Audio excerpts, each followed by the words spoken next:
Hey Aquarius, maligayang pagbabalik. Balik tayo sa Tagalog. Sun, Moon, Rising Sign and Venus General Reading para sa sign ng Aquarius. Kunin nyo lamang po kung ano yung nakarelate kayo. Tapon nyo yung hindi. Kung hindi nakarelate, okay lang yun kasi ang susunod na pag-upload ang maaaring makaresonate sa atin. So, subscribe lamang po tayo para makuha natin or maabutan natin ang bagong pag-upload ng video at makita agad kung ito ay naaayon sa ating sitwasyon. So, pag nakita natin agad, maaaring mabibigyan tayo ng guidance sa ating sitwasyon. Okay, para sa Aquarius, general reading. General lang muna tayo dahil kapag specify natin, maaaring makalimita sa inyo. Pwede nyo yung check out yung timeless readings ko. Specific yun. Kung career, kung love life, ganyan. Uy, ganda. Aquarius, maaaring nasa punto ka ng iyong buhay na may kinakailangan kang pagdesisyonan o kung hindi man pagdedesisyonan ay meron kang kinukonsider, meron kang tinatansya na gagawin at ikaw ay malakas ang kutob mo sa isang bagay. Hindi ko alam kung ano tong bagay na ito. Malalaman natin. Tingnan natin baka lumabas sa mga susunod na cards. Pero meron kang affirmation to ng iyong wisdom, ng iyong lakas ng kutob ba sa isang bagay na kinakailangan mo pagtuunan ng pansin ngayong buwan. Hindi ko alam kung may kinalaman ito sa trabaho o sa pag-ibig, pero malakas ang iyong pakiramdam. Meron kang, uy, ala, ang ganda na itong umpisa, no? Pero itong mga sumunod, medyo parang, yung iba sa inyo, kung relationship if you came here for a relationship or romantic reading, maaaring yung iba sa inyo ini-invalidate. Pero regardless din pwede din kasing working relationship. So, yung efforts mo, regardless kung trabaho o love life, ito ay ni-invalidate. Kung hindi in-invalidate, nagkukause siya sa'yo ng self-doubt, ng pagdududa sa sarili, ng parang kumbaga imposter syndrome, akala mo hindi ka enough, parang pakiramdam mo hindi gano'n ka kabait. So, parang iniisip mo palagi, hindi ako deserve ng taong 'to. Itong taong 'to o yung work ko, whatever, kung work man o romance, may deserve siyang someone better than me. Medyo gano'n yung pinanggagalingan ni Aquarius. Instead of sabihin na parang, "Ay, hindi kami aligned nito." More on iniisip mo, medyo pinagdududahan mo yung sarili mo at, dahil do'n puwede din kasing delay, hindi ka nare-recognize sa mga efforts mo o laging hindi enough yung ginagawa mo. As a result, maaaring ito malakas na yung ano mo, malakas yung kutob mo na kinakailangan mo ng umalis o malakas ang kutob mo na makipag-break na, umalis sa trabaho, kung relasyon, umalis na dun sa relasyon. Ito ay isang falling apart. Maraming mga pagkakataon siguro ang binigay na signs ang binigay na pagkakataon ni universe para makita ang signs na hindi talaga kayo aligned, pero ngayon lang nag-sink in sa'yo na kinakailangan na it is meant to fall apart. Ow! It is meant to fall apart and you're coming from that mature space na parang ano na nga talaga, kinakailangan na mangyari yun. Kinakailangan na naming palayain ang isa't isa. Aray! Siguro merong wisdom dun sa alam mo na may nangyaring bagay na hindi na siya naaayon sa ine-expect mo o sa ideal mo na sitwasyon, sa gusto mo na mangyari na sitwasyon. Pero may maturity at sense of wisdom na pagtanggap na nararapat nang mangyari yun. Nararapat nang mawasak kung ano man ang relasyon na nabuo through the years kasi hindi na maaring na-outgrow nyo ng isa't isa at maaaring meron ka ng sense of 'di ba sabi ko kanina din-doubt mo yung sarili mo pero may recognition ka na deserve mo na ma-recognize. So parang hindi na kami aligned. Parang itigil na natin 'to. May maturity in that.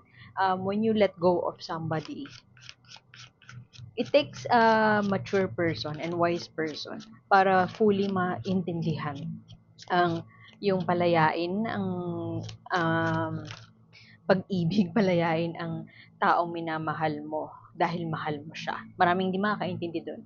So, it takes some sense of wisdom and maturity para fully maintindihan kung ano yung konsepto ng pagpapalaya sa isang tao na mahalaga para sa'yo. Maaaring for the longest time din hindi ka na makatulog sa pag-come up with this decision, pero somehow buo na ang iyong loob.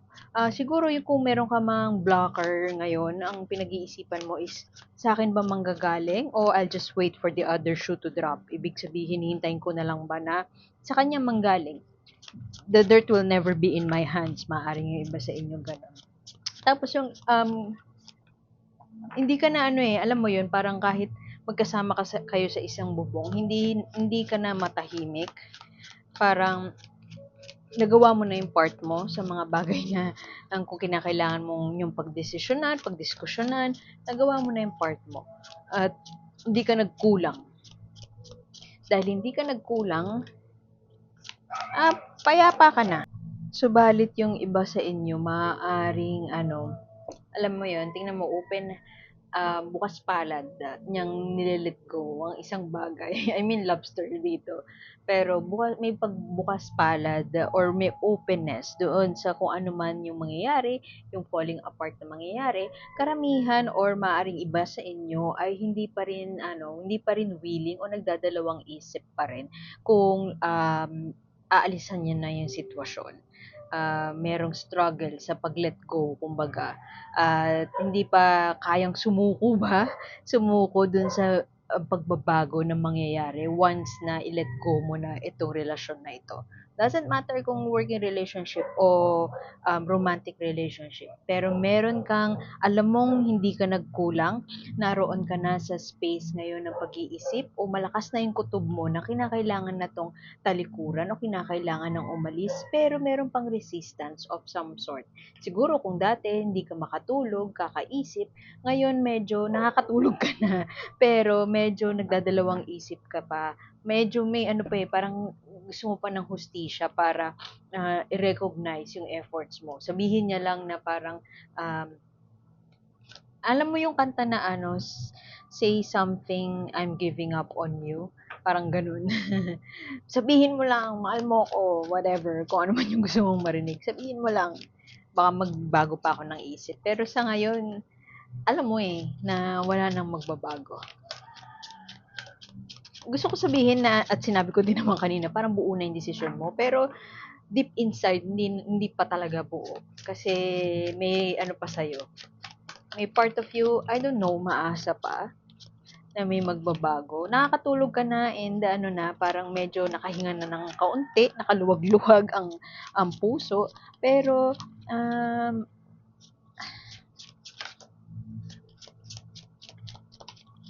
ayaw mo nang magsakripisyo pa. Alam mo rin naman na mag-grow ka kapag nakaalis ka na dito. Mas mag-grow ka better than yesterday. Mga cliche.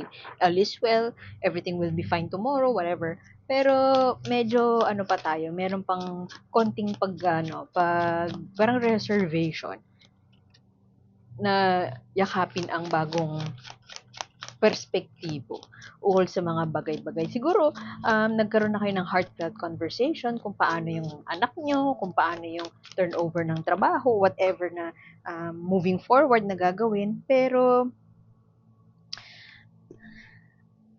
merong part nung point niya na hindi mo pa fully matanggap. Siguro meron siyang ginawang something in the past na hindi ka, sinabi ko lang kanina yung hustisya. Nasaan ang hustisya? Gusto mo pang i-recognize. I mean, meron pang part of you na parang, sabihin mo lang, I need justice for myself. Ganun. Uy, ang ganda. Tingnan mo to, Nine of Cups, clarification ng the Tower. Ang Tower, yun nga, nasabi ko kanina, falling apart. Something na sobrang tinaguyod nyo ng ilang taon, mawawasak ng bigla-bigla. Pero yung pagwasak na yun, it's a sign na you have an opportunity to pick up the pieces at magsimula ng panibago. Yun naman lagi kapag meron nawawasak sa buhay natin kasi hindi siya meant magstay doon. Kahit anong pilit mo na i-work out siya, kung ang higher being, na kung naniniwala ka sa Diyos, kung ang plano ng Panginoon para sa'yo ay iba, yun at yun ang mangyayari. Kahit pa, parang ways lang yan. Magpunta ka sa isang direksyon, i-redirect ka ni universe sa tunay mong destination. At maaari, halimbawa, nag-shortcut ka, no, mali yung shortcutan mo, um, magbibigay si universe sa path mo ng something na naaalisan mo yung shortcut na yun. So, itong current situation mo ngayon, maaaring shortcut lamang to something better, which is emotional fulfillment. Mahahanap mo siya. Kung romantic ito, aalisan mo itong sitwasyon na to, maaaring hindi ngayon, pwedeng December, January, February, baka January. Aalisan mo siya, pero eventually, ito ay affirmation na darating ang tamang tao na mag-validate sa'yo, makatutulong, i-motivate ka, makatutulong sa success mo. Hindi, may kutob ka eh. Sundin mo yung kutob na yun. Kung ang kutob na yun sinasabi sa'yo, umalis ka na dyan, tanggapin mo na itong new offer, new opportunity, new creative project, maaaring quote-unquote, ididistract ka ni universe sa isang bagay, bibigyan ka ng proyekto, para fully layasan mo na yung sitwasyon mong yan. At doon mo makukuha yung hinahanap mo na validation. Maaaring kung sa trabaho ito, aalisan mo na yung trabaho mo na hindi ka naman nire-recognize sa mga efforts mo. Hindi ka naman, puro ka sakripisyo, puro ka bigay, pero hindi naman, walang hustisya na ibinibigay sa'yo. At nahihirapan kang patawarin sila. Dahil nga, I mean, sino ako para mag-demand, 'di ba? Na bigyan niyo naman ako ng recognition, blah blah blah. Kasi it has never happened. You have hoped for it for so long, pero it has never happened. And so the time has come for it to fall apart kasi pag kailangan mo ng makita o kagatin ng isang oportunidad na darating para sa'yo. Kailangan maging colorful yan. Tingnan mo may garden, no? Planting the seeds of something. Tingnan mo, terno-terno pa, green. Heart chakra, violet, third eye chakra. Wisdom, sense of wisdom, seeing the bigger picture. Yan ang hamon sa'yo ni universe. O, di ba? Getting out of a heartbreaking situation. Tingnan mo, alam mo, breakup to eh. Heartbreak to, upright. Pero reverse mo nakuha. So the period of the let go mo na yon dahil the period of heartaches and heartbreaks are over. Bigay mo yun sa sarili mo kasi tapos na. Tapos na ang hustisya ay makakamit. Yung mystery ng darating, yung mystery ng what's out there moving forward ay maaring hindi pa clear sa'yo. Pero magkakaroon ng kaliwanagan yan kung i-release mo na yung sarili mo sa sitwasyon na humuhila lamang sa'yo pababa. Lagi ko sinasabi ang interpretation ko lagi sa justice ay pagpapatawad. Hindi siya ganun kadali, alam ko. Pero it cuts through the mystery of uncertainty. Kasi it's a test of character. The only way you could receive justice na obvious naman nang hindi na kayang ibigay sa'yo ay hindi paghihiganti, kundi pagtalikod at hahanapin mo kung ano yung bagay na magpapaligaya sa'yo. Pag iniwan mo yung sarili mo sa nakaraan, diyan ka na lang. Paano mo mare-resolve ang anxiety? Bigyan mo ng permiso ang sarili mo na mag-heal. Ang Tower, laging card after nito ay Star card. Vulnerability. Embracing vulnerability, being calm and collected, at healing. May relief ka na from stress and overthinking. Stress and overthinking, pero meron pa rin naglilinger na mga burden, mga emotional, ewan ko, emotional issues, hoping na meron pa rin resolution, hoping for validation pa rin. Maaaring itong Nobyembre, ito ay Disyembre pala. Ito ay isang panahon para makapagpahinga. Kumbaga, kung hindi man gagawa ka ng aksyon para maka-move on na, ito ay panahon para parang ilayo mo yung sarili mo sa sitwasyon na yun. Mental release, pwede din na deadma ka na. apathetic ka na. Pwede ding emotional numbness to eh. So, ingat ka din na maganda ang Four of Cups in a sense na may stability siya, emotional stability. So, yun nga, sabi ko kanina na maaring nakalaya ka na dun sa overthinking at period of rest, pero may remnants pa rin ng konti. Pero, ingat ka na nagpapahinga ka man ay, alam mo yun, naging stale na, nabulok ka na. Sorry sa word. Nabulok ka na kaka-take ng inaction o pagiging apathetic. Nagiging numb ka na. Yung nagiging manhid, pipilitin mo na lang maging manhid sa sitwasyon. Instead of, medyo difficult din naman kasi na i-force yung sarili magpatawad kasi time din naman ang makaka-heal sa atin. Although, yun nga, ingat ka na ang Four of Cups, while it means stability, di ba ang baso ng tubig, iwan mo siya ng matagal, 'di ba nagkakaano siya, ang tawag do'n yung nagkaka-mold, nagkakaamag siya. So, ingat ka na amagin ka, amagin ka, kakahintay sa isang bagay na ikaw naman din ang makakagawa ng aksyon. So, kuha tayo ng mensahe, oracle card, mensahe sa'yo ni universe. Oracle card, mensahe mo para kay Aquarius, please. Mensahe para kay Aquarius, para sa buwan ng Disyembre. Ang kulit ng end of the year mo, no? Let's say kung breakup man or pag-alis sa trabaho. Pero isipin mo na lang, yung January mo, new chance to make it right or new chance para i-rediscover yung sarili mo or i-rediscover yung mga bagay na nagbibigay sa'yo ng kaligayahan. O yung mga makadiscover ng hobby, ganyan, na hindi mo akalain na may enjoy mo pala. Oops. Diba? Invite your monster to a tea. Alam mo, lagi sabi sa akin ng meditation teacher ko, all the circumstances that happens to our life, they are all neutral. It's just our thinking that makes it negative. So, kung meron ka mang naramdaman na anxiety, depression, or anything na negative, i-embrace mo lang sila.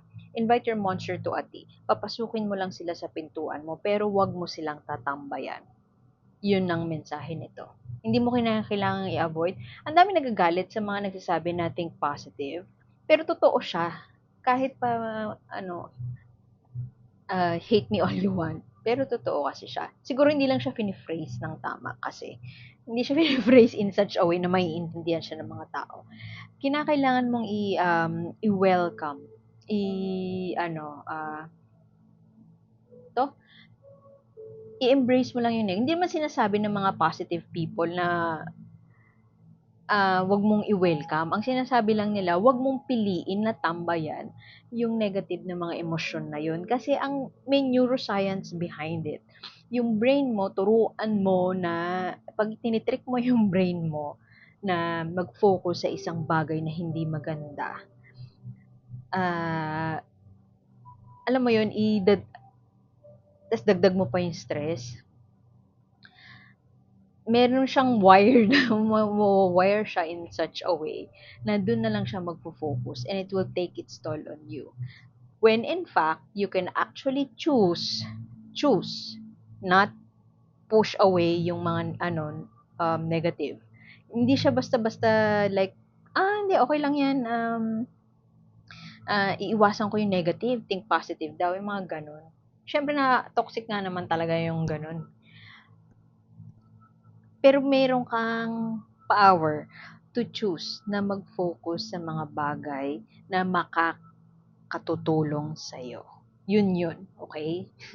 So, kung halimbawa may dumating na negative emotion sa'yo, ang sinasabi ng mga new age people like me, ang sinasabi ay, hindi mo sila papapasukin sa pintuan mo. Yung mga monsters na yon, papasukin mo sila sa pintuan mo, pero wag mo silang patatambayin. Paaalisin mo din sila, okay? So, okay lang na magwallow, whatever you might, however you might want to experience yung grief or yung loss. Pero huwag mo namang punuin ng monsters yung bahay mo, no? I mean, kinuha mo na nga yung bulaklak sa kanya, pinapasok mo na siya, tapos pinatira mo pa. Wag naman gano'n. So yun, sana nag-make sense. Medyo magulo yata explanation ko, pero I hope I made sense. So, sana makita ko kayo ulit next time, Aquarius. Iwan ko na yun dun. And salamat. See you next time. Bye-bye.